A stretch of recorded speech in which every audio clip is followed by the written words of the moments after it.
Okay, thank you and welcome. You've just tuned in to the Green by Design podcast, which must mean you're an interior designer, decorator, home stager, furnishings maker, or just a fan of going green inside. So thank you for tuning in today, regardless of who you might be out there.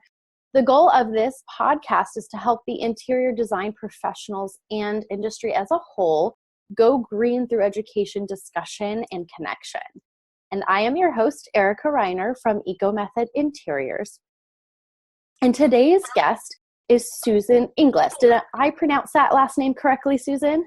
It's actually Ingles. It's a surprising pronunciation, Susan Inglis. And I'm very glad to be here with you. Thank you so much for taking time out of your busy day. I'm going to introduce you so people can learn a little bit more about you.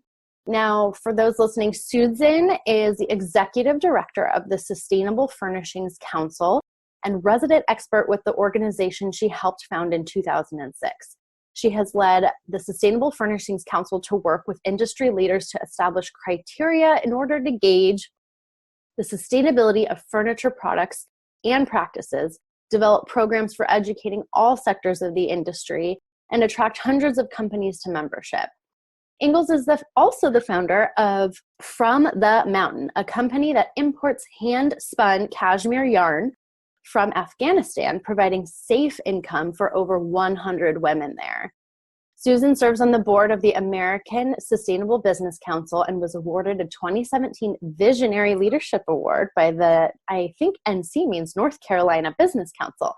And she lives also in North Carolina. So again, thank you for being here. I am so glad to have you, and also have you as a member of SFC. So thank this you. is just great. Thank you. Delighted to be here and for you to be involved with our work, Erica. Thank you. Oh, yes. Everyone out there, I recently became a member. I'm very excited about it. So you should too if you haven't already. It's not, I learned that it's not just for furnishings makers, it's also for designers like myself, and I would assume maybe a little bit for architects. Yeah. Yeah, Okay. it's for any company involved in the industry in any way. Yep. Great. That's very inclusive, which is awesome. Yeah. Okay, so we know a little bit about you, but I would love to know more about how you got started doing what you're doing. Maybe how you got started into the company that you founded with the Afghani textiles and the women's work, and how you parlayed that into the broader scope of the Sustainable Furnishings Council and why that's important to you. Yeah, I'm happy to tell those things. And the only challenge will be to keep me from going on and on. I could too much. But I will tell you that my whole career has been working with people and companies who make things. So when we started the Sustainable Furnishings Council, there was a natural flow to that. I grew up in a family that made things with our hands for fun, and you'll probably notice in the background there's some handmade stuff sitting in the living room of my house here. And when it came time for me to make a living, I did not have sense enough to go and get a job. Rather, I thought, what can I make? And I had lots of yarn. I had lots of sweater ideas. I'd been making sweaters slowly. I got a knitting machine and started making sweaters more quickly. And that grew into a sweater business, actually. And after some years of that, it evolved into a home textiles business as I was invited by the organization I was doing production with for my sweaters. I was invited by them to go to Nepal to work with artisans there to get their skills and products to new markets. Those artisans make things with nettle cloth, which comes from the inner bark of the giant stinging nettle plant that grows only in the middle altitudes of the Himalaya. And I flew to a remote airport and walked 3 days to get to those artisans and loved being there working with them, and knew that no matter what product I developed, nobody was going to happen along out there to buy it. So I decided I better take responsibility for bringing it to market. And with that decision, made in the Himalaya and made in the moment, I decided, okay, I'm going to import a load of these textiles we're developing.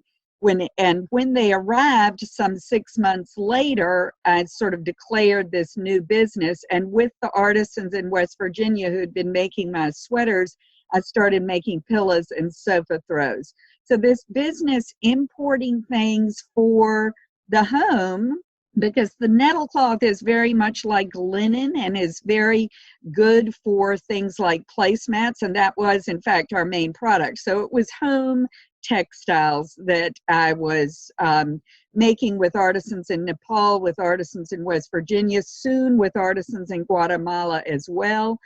And the business evolved to include brokering product, most of which I identified through publicly funded projects that I would serve as a consultant to. So I'd done a lot of short-term consulting for development projects that might have a conservation mission like the one in Nepal, or a rural poverty alleviation mission, or something like that, a women's empowerment mission.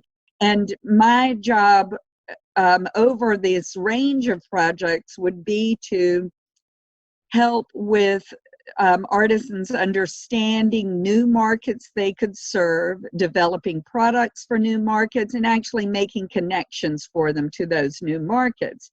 So by the time that 2006 came around, I was putting a lot of products into the residential furnishings industry. And that's where, and none of the Afghan cashmere goes into the residential furnishings industry at this time. I started working with artisans in Afghanistan later. It is very difficult to work there, and we're not very active, but the hand-spun cashmere yarn is at this time available in many shops that you can find on the website fromthemountain.com. In 2006, I was putting a lot of products into the residential furnishings industry when I got wind of the fact that there was going to be a meeting to talk about whether to start a new organization that might be called Sustainable Furnishings Council. And I thought, well, that sounds interesting. Sounds like something that could be useful to my business. Sounds like the kind of thing that's right up my alley. So I went. And the meeting was called by Jerry Cookland in his showroom in High Point, and it was an all-day facilitated meeting to talk about the impact of the residential furnishings industry and the impact of decisions made by all segments of the industry, by interior designers, by suppliers, by manufacturers, of course, by retailers.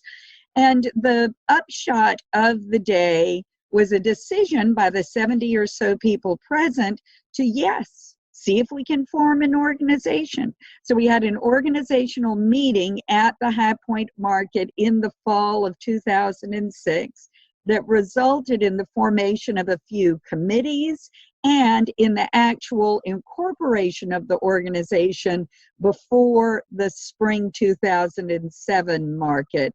And I have served as executive director of the organization since the beginning. There at the beginning, it was a keep an eye on it about one day a week kind of job, and it soon became a full-time job and pretty much eclipsed the work I had been doing with From the Mountain, and which, as I said, exists in name but is pretty much hibernated at this point. So there's the background. That's a great story. Yeah. So now on your website, so can people still buy products from there? Yes, the hand-spun cashmere is available for sale directly from themountain.com, and I will pack it up for you with my own hands. It's a and you'll see that what we've got left now is sort of odds and ends. The the formal business is in hibernation, but we've got plenty of beautiful, gorgeous odds and ends that we're happy to sell. That's great. What a great story. Okay, wow. So when you got started, this is pre-e-commerce, so you were hawking the sweaters at your local stores. Then you got back from Nepal. 6 months later, a shipment came in. You were just working the buyers in your town and then tried to grow it nationally. I just love the nitty-gritty of business building. So I love. Yes. Well, I did a lot of pavement pounding. The sweater business eventually had 8 reps across the country, sales representatives, and the home textiles business was selling products nationally and brokering products nationally. So yes, I would go to shows. I would do the New York Gift Show, did the inaugural New York Textiles Show is what it was. It was the New York Home Textiles Show at that time. So yes, I would, and I did High Point Market during that period too.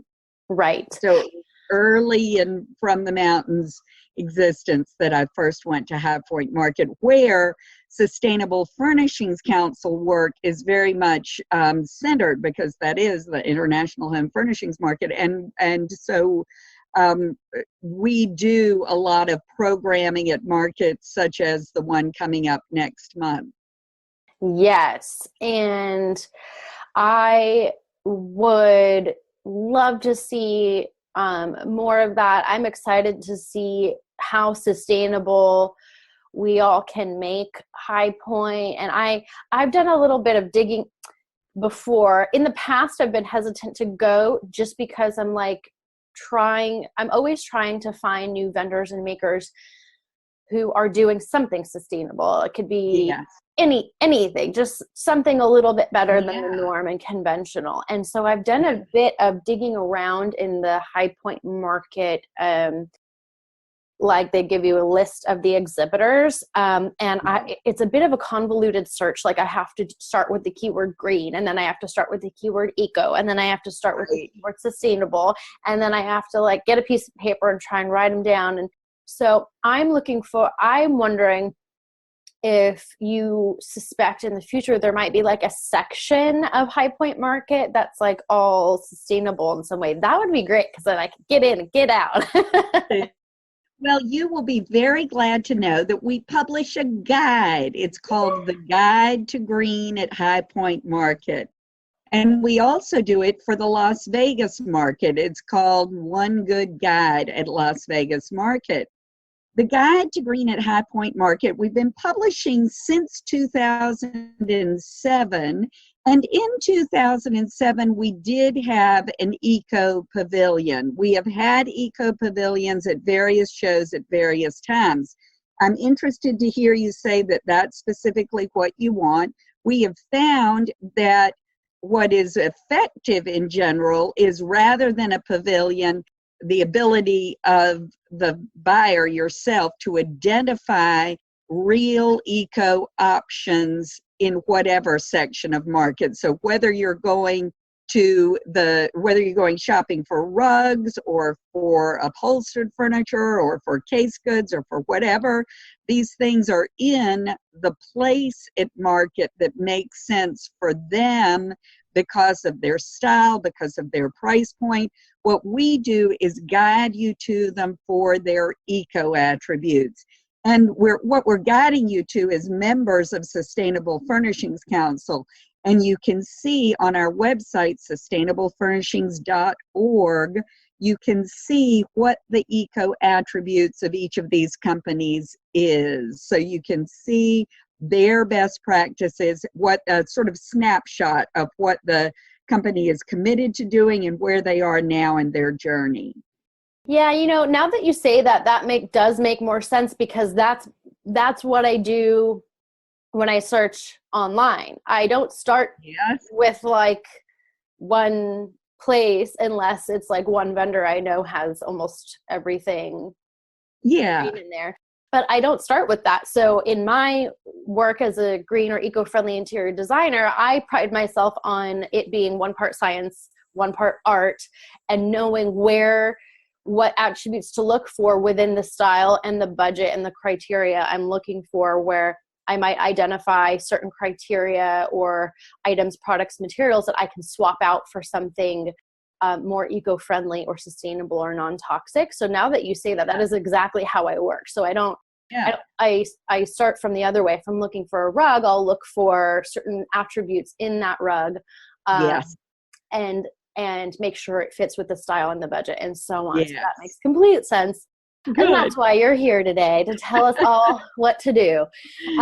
And okay, so what I want to know is, in your time over these years, and basically since the inception of Sustainable Furnishings Council, what have you seen that strikes and resonates with you as really your biggest why? Like, why is green interior design important to you? What have you seen that keeps you passionate all these years later? Yeah, it happens that you and I are talking on the day that students around the world are striking for climate action. None of them are old enough to vote, and all of them are striking for climate action. The climate crisis is one of the reasons our organization must exist and must do all we can to help this industry, the residential furnishings industry, reduce environmental footprint. So it is such a big, big problem that it can be overwhelming. But the fact is that where we are, each of us as individuals, as companies, as industries, as nations, must reduce environmental footprint very significantly. If we continue emitting as much carbon dioxide as we are today, in 8 years from now, we will be at a place that it is irreversible. We have 8 years, by some calculations, 11 years. We have very little time to reduce CO2 emissions so that the temperatures will not completely run away from us. And as you know, we are facing the melting of ice caps, the rising of sea level in any case. So that means that we as an industry, we as individual businesses, we as individuals must plan for how we are going to live when it's hotter and wetter where we live, or hotter and drier where we live, and when the storms and the forest fires and the floods, whatever it is where we are stronger. So we have to be able to plan for that. And that is a lot of what our educating is about. Another emergency we are facing, besides the pollution from carbon dioxide, is the emergency of pollution in our indoor environments. The emergency of the harmful chemicals that we bring into our homes with furnishings products and with other things. There are tens of thousands of harmful chemicals used in the manufacture of all manner of consumer products. It's not just your furniture. But there are 5 harmful chemicals that are commonly used in furnishings, that are the 5 harmful chemicals most commonly used in furnishings that we are concerned about. And we want you, designers who specify furnishings, to be aware of them. We want you to be asking what it's made of whenever you're specifying anything. And we know that your doing so is going to help all the vendors you're working with clean up their offerings to you, such that eventually these 5 harmful chemicals will be replaced, hopefully with something much cleaner. Absolutely right. And you touched on my very favorite subject, which is the cross-section of environmental science and environmentalism and economics. Now, I will admit, in my undergrad environmental studies major, I got a C in environmental economics. hard to do.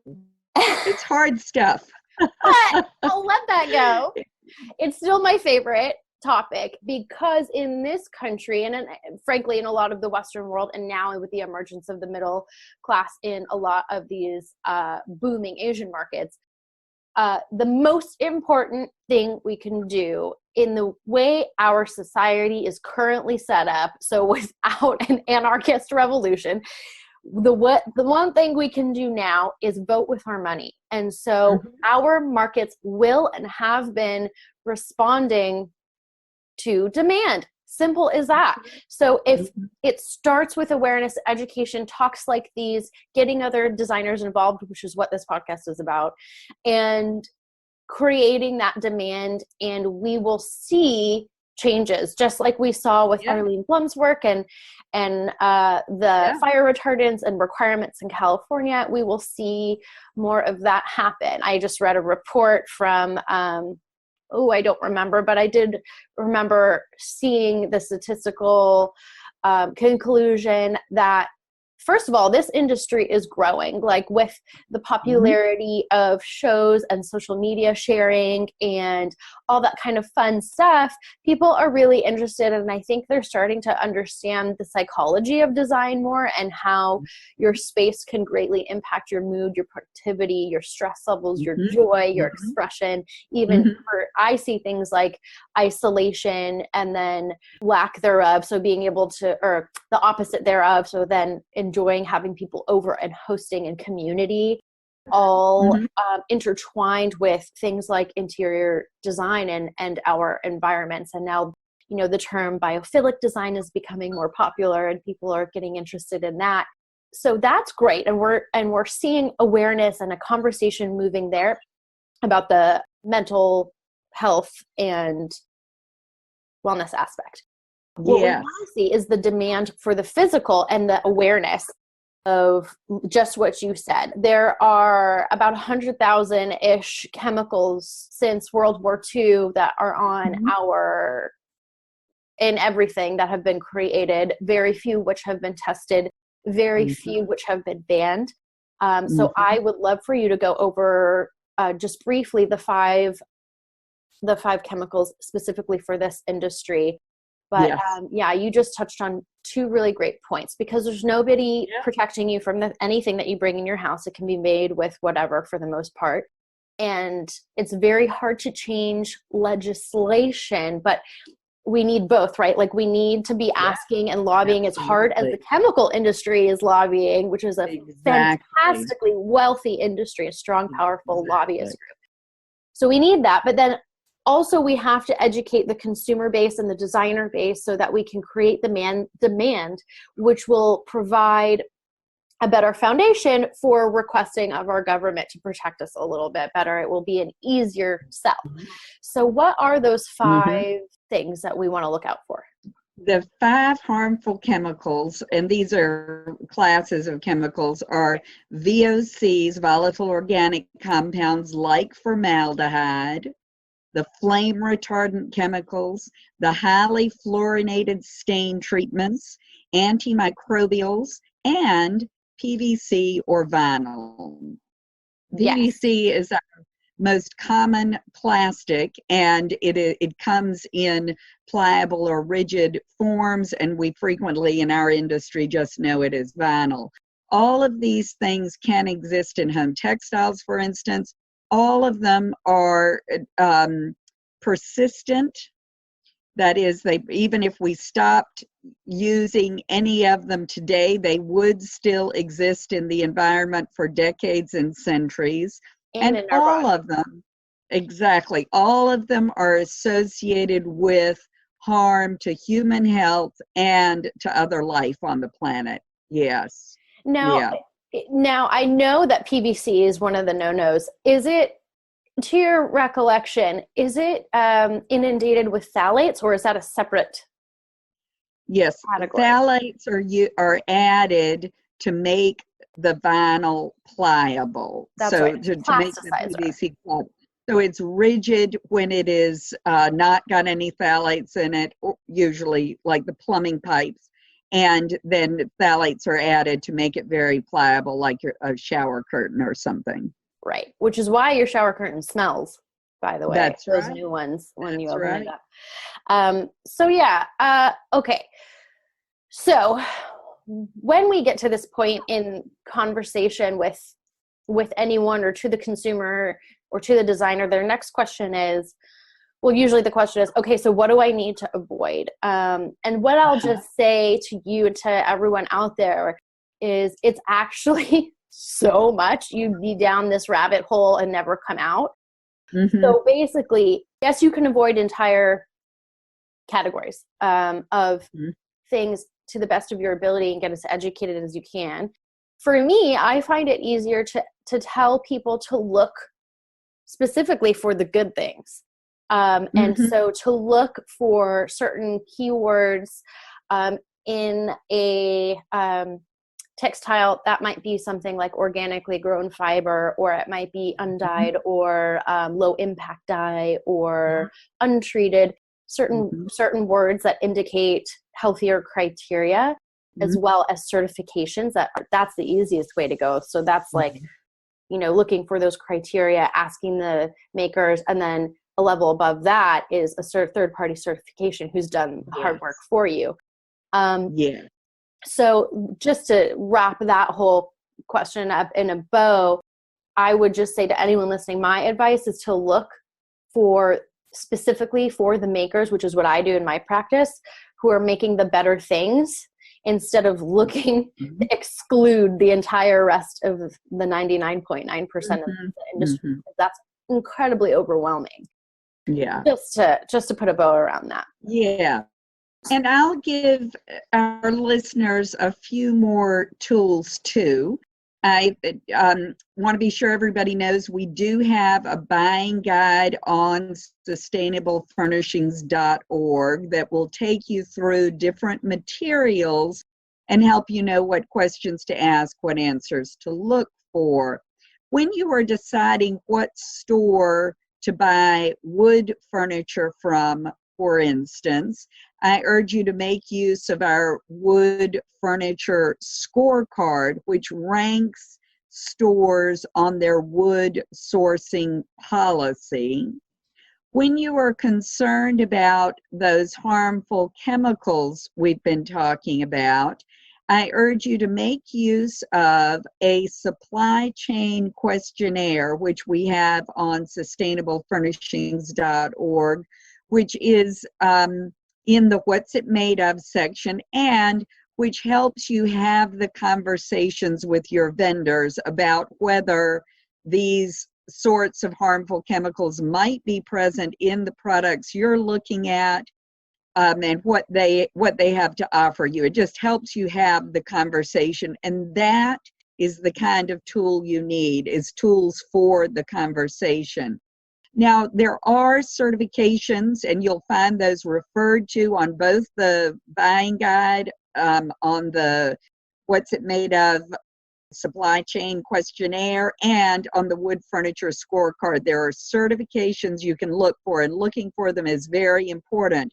It's also important to know that you won't always find them. So knowing how to have the conversation is also important. And Erica, I think that's one thing that you have said is a core part of your practice. Yes, absolutely. So thank you for sharing that. And that is an invaluable resource, because if you are just dipping into, if you are a designer, stager, decorator, architect, whatever, and you are attempting to get more into green or incorporate green into your practice or bring it to your firm or whatever, it can be very overwhelming and you might not know where to start. So something like that is really, really good for getting your bearings, because quite frankly, this industry in its shift towards going green is the wild, wild west right now. There are many certification bodies. There are many different words that can confuse people: sustainable, eco-friendly, green, non-toxic. They're sometimes used interchangeably, sometimes mean different things to different people. There's greenwashing. So for anyone who doesn't know, greenwashing is a term where as green has become a bit trendier over the years, companies will attempt to market themselves as being green. And I have seen this so many times where they will check a box, like say on wayfair.com, there's a box you can check that says, is this product eco-friendly? And then the description of what makes it eco-friendly is ridiculous. And so an example of trying to push into the niche green market and claiming something that they're interpreting as helpful in some way, that's called greenwashing. And so you just want to know that exists. You want to go beyond checking the box, looking for that box, and dig a little bit deeper for your client's sake and your sake and the workers' sake, for the people who make the products, exposed to different things, the planet itself on the whole, and then the workers on our end if we're doing renovations, remodels, whatever, because there are so many people exposed to different things, and we have to consider them as well. So That's true. Yeah. I would want to know, let's see. Okay. What would you, if there are vendors and makers listening, or maybe we could send this episode to some big box stores, or just get it out there. What would you like to see more of in the industry in terms of shifting towards green and socially responsible? I would like to see people be loud about their commitment. I would like to see people and companies be loud about their commitment. Amen. And so I really think, it's important, isn't it? I really think that the requirements we have for Sustainable Furnishings Council membership are worth considering. First, we ask that companies have their own commitment, whatever that is, a corporate commitment to sustainability. Sustainability is a wide umbrella. The company might be focused more on reducing CO2 emissions, might be focused more on reducing other pollution. The planet is in enough trouble. We need to all of us start where we are and go forward. So whatever your corporate commitment is, it's a good place to start. The next requirement for Sustainable Furnishings Council membership, an item that we think is very, very important, is a commitment to transparency, so that when your customers ask you what makes you say you're eco-friendly, you are willing to tell them. You're willing to answer their questions thoroughly. And this goes to avoiding greenwash. As Erica is saying, there is a lot of greenwash going on. Some of it is just a grab for market share. Some of it is unintentional. And you can dissipate a lot of this with a perfectly loud commitment to transparency. And finally, the most important thing is that we all, each of us as individuals, each of us as companies, each of us as industries, each of us as countries, commit to continuous improvement. Sustainability is a journey. There is no perfection. The closest thing to perfection is your volume and your unflagging continuous improvement. Absolutely. So well said. You must have done this before. That was perfect. That sentiment is exactly what I want to share. Start somewhere, do better, look for better, do whatever you can. And that is something I went through. Personally, so I was in the environmental industry, and then for startups and small companies, I helped them start. And then I was very passionate about environmental education. So I was an adjunct lecturer of environmental science, and I love that. I might do it again one day. And then I started my design business. I studied decorating, and then I was starting to get the projects and little portfolio pieces here and there, just getting my feet wet.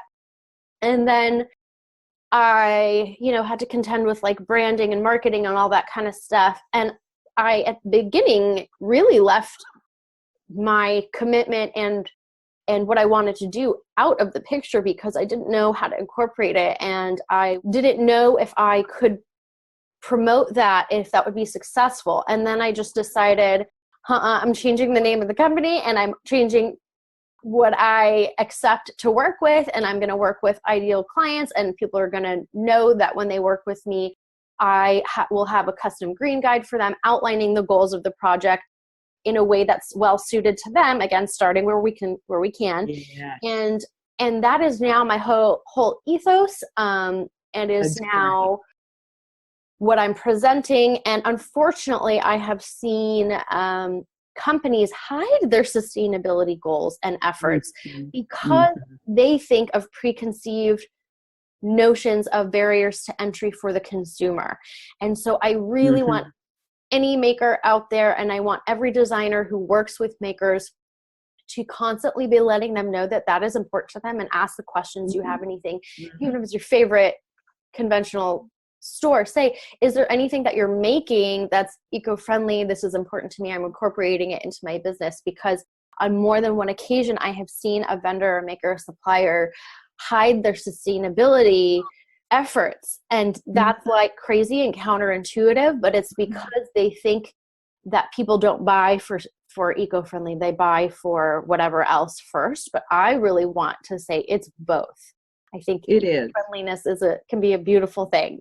It sure can. It sure can. You're absolutely right that eco-friendliness can be a beautiful thing. And it does fit in with our understanding that beauty is from within. But more important than that, I want to be sure our listeners know that we know that they are concerned about environmental issues. They are acting out of their concern.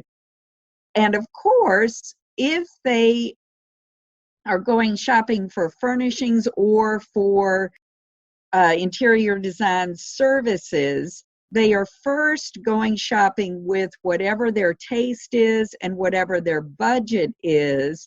But when a consumer knows that it is also an eco-friendly product, so not only they like it, they can afford it, but it has a valid eco story, 90% of them would be interested in that product first. We've been doing consumer research since 2008, and this is something that we have seen consistently, though this 90% number is the current number and is the highest we've ever seen. Interest is growing.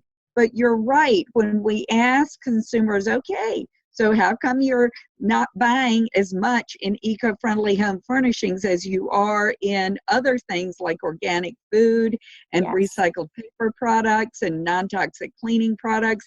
It is not because those things are less expensive. No, it is because they do not know that eco-friendly home furnishings exist. Yes. So that means it is up to us in the industry and up to the interior designers, most of all, to tell the story. So when you bring your client a set of options, make sure to tell them not only how you would fit it into their living room or whatever, but also what the eco attributes are.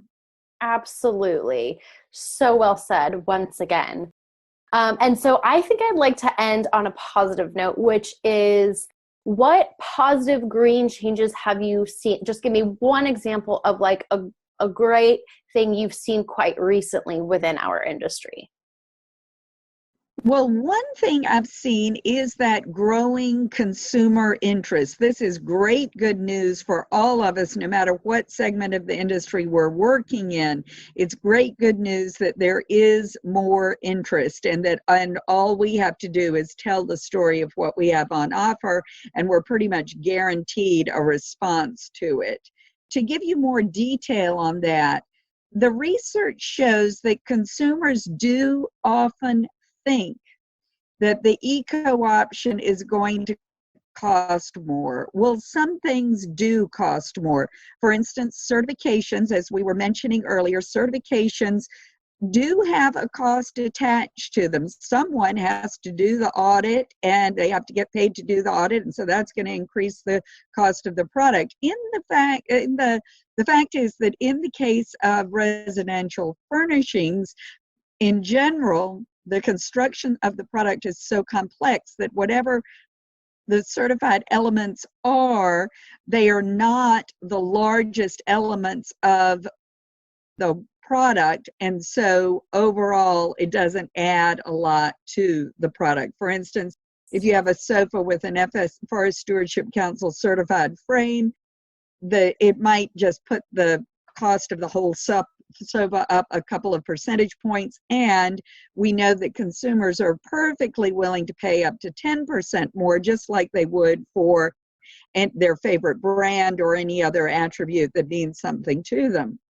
So that's something I want you to know, is that their first reaction is they think, oh my goodness, it's going to cost more. Well, not always. Not always. That's right. It doesn't always. Organic, and again, that demand, putting your money where your mouth is, it helps all of us. So just like at Trader Joe's, the organic spaghetti is sometimes cheaper. Yes. Yeah, demand makes a big difference. The other thing I want you to know is that consumers are hungry for information. We know this because we're listening to this podcast now, so we are listening to get more information. We are all hungry for information, and your customers are hungry for information. So they want you to tell them what you know about the eco attributes of furnishings, and they want you to have that knowledge base. So I will give another little plug here. Of course, sustainablefurnishings.org is full of useful information for educating yourself, preparing yourself for your conversations with your clients. We also teach a course, a certificate course called Green Leaders, that is 6 hours long. It's worth 6 CEUs, and you can take it online or live. We're teaching it in Minneapolis in November of this year.